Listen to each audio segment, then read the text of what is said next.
क्या आपने कभी सोचा है कि जब दुनिया में तनाव बढ़ता है तो सोना चमकने लगता है? लेकिन इस बार कहानी उल्टी क्यों है?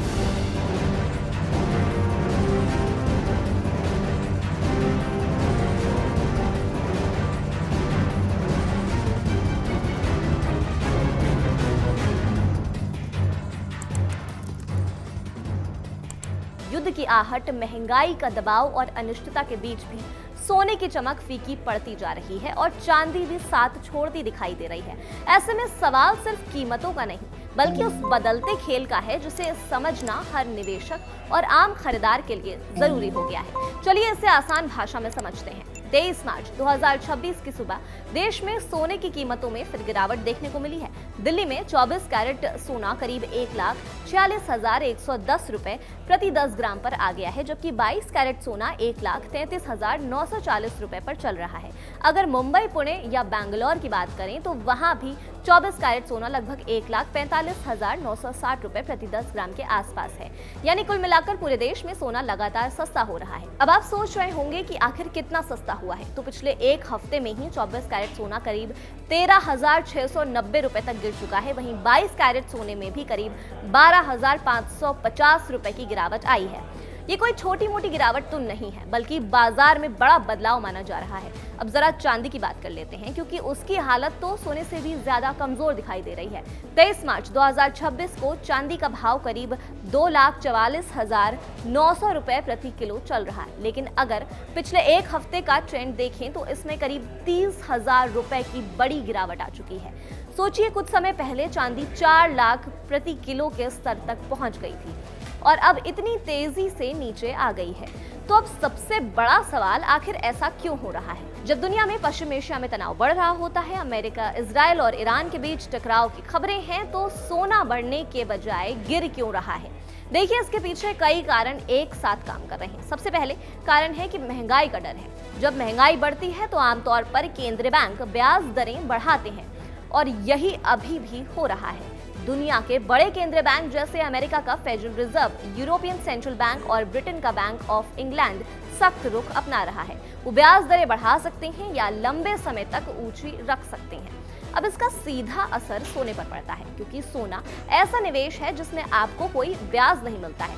वहीं अगर ब्याज दरें बढ़ती हैं तो लोग बैंक, बॉन्ड या दूसरे विकल्पों में पैसा लगाना ज्यादा पसंद करते हैं।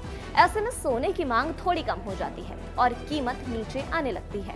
दूसरा बड़ा कारण है डॉलर की मजबूती। जब अमेरिकी डॉलर मजबूत होता है तो सोना महंगा लगता है, खासकर उन देशों के लिए जो डॉलर में ट्रेड करते हैं। इससे भी सोने की मांग कम होती है और कीमत पर दबाव पड़ता है। तीसरा कारण है कच्चे तेल की कीमतों में तेजी। पश्चिम एशिया में तनाव के कारण तेल महंगा हो रहा है, जिससे महंगाई बढ़ने का डर और बढ़ रहा है। और जैसे हमने पहले समझा, महंगाई बढ़ने का मतलब है ब्याज दरों पर दबाव, और इसका असर फिर से सोने और चांदी पर पड़ता है। अब जरा एक और दिलचस्प बात समझिए। हाल ही में मल्टी कमोडिटी एक्सचेंज यानी MCX पर भी सोने और चांदी में बड़ी गिरावट देखने को मिली है। सोने के कॉन्ट्रैक्ट करीब 5% तक गिर गए हैं, जबकि चांदी में 6% से ज्यादा की गिरावट आई है। अगर जनवरी के पीक से तुलना करें तो सोना करीब 20% नीचे आ चुका है और चांदी तो 40% से ज्यादा टूट चुकी है। यानी साफ है, ये सिर्फ भारत की कहानी नहीं है, बल्कि ग्लोबल लेवल पर ही सोना और चांदी दबाव में है। अंतर्राष्ट्रीय बाजार में भी सोने और चांदी की कीमतों में लगातार गिरावट देखी जा रही है। पिछले हफ्ते तो सोने का प्रदर्शन 1980 के दशक के बाद सबसे खराब रहा है।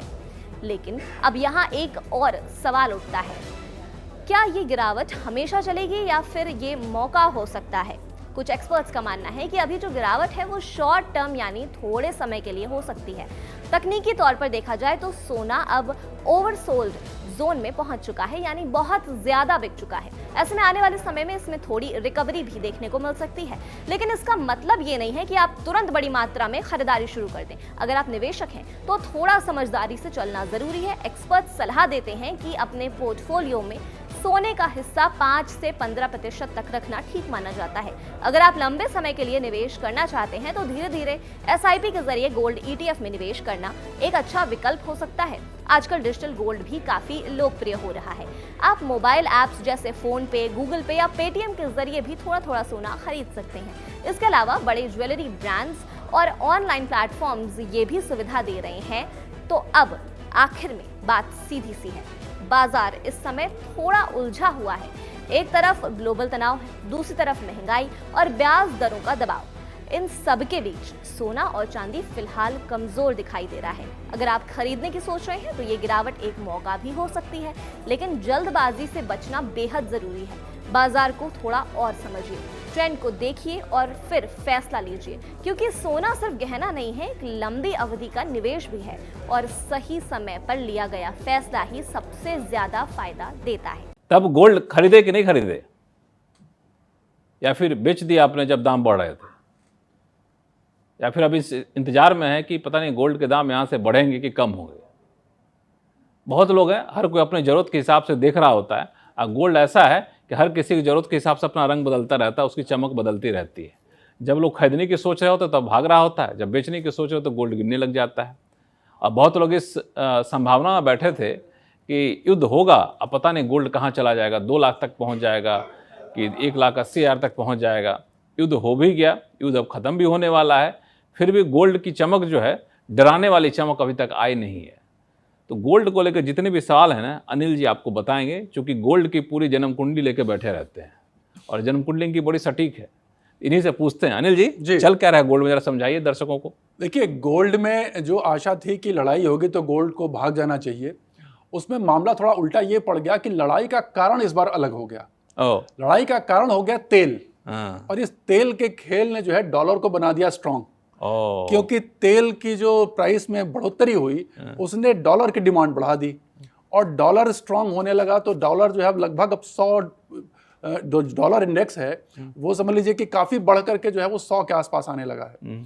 अब उसकी वजह से जो सोने में जो बढ़ोतरी होनी थी, अब जब डॉलर बढ़ेगा तो सोना, इन दोनों का आपस में उल्टा रिलेशन है। अच्छा। तो डॉलर अगर महंगा होगा तो सोना फिर कोई खरीदेगा नहीं, डॉलर सस्ता होता है तो लोग सोना खरीदते हैं क्योंकि इंटरनेशनल मार्केट में सस्ता पड़ता है। तो इसकी वजह से सोने में जो बढ़ोतरी होनी थी वो हुई नहीं। और ये समझ लीजिए कि ये गिरावट नहीं हुई, वही अपने बात में बड़ी बात है, वरना इतनी बढ़ोतरी डॉलर में जितनी हुई है उसमें तो प्रॉफिट बुकिंग आ जानी चाहिए, सेलिंग आ जानी चाहिए। वो जो नहीं गिरा हो इस वजह से नहीं गिरा चूंकि लड़ाई चल रही है। जी, तो लड़ाई चल रही है इस वजह से नहीं गिरा है, लेकिन जो खरीदारी बंद हो गई है वो इस वजह से हो रही है क्योंकि डॉलर महंगा है। अब जैसे ही अगर लड़ाई वगैरह थोड़ी सी शांत होगी तो फिर से प्राइसेस कूल ऑफ होंगे, और जब से होगी तो फिर से दिख रहा है कि जो है यूएस डॉलर थोड़ा थोड़ा धीरे धीरे ठंडा होना जब शुरू होगा तो फिर गोल्ड को आपको चाल दिखाई देगी। अगर यहाँ से यूएस डॉलर किसी भी कारण से और मजबूत हुआ, और मैं लेवल बता दूं, डॉलर इंडेक्स करके एक लेवल है, तो डॉलर इंडेक्स में अगर ये $100 के ऊपर गया तो जिन लोगों ने ट्रेडिंग के हिसाब से पहले से लिया हुआ है उनको एक बार गोल्ड एक बार बेच लेना चाहिए क्योंकि अच्छा करेक्शन आ सकता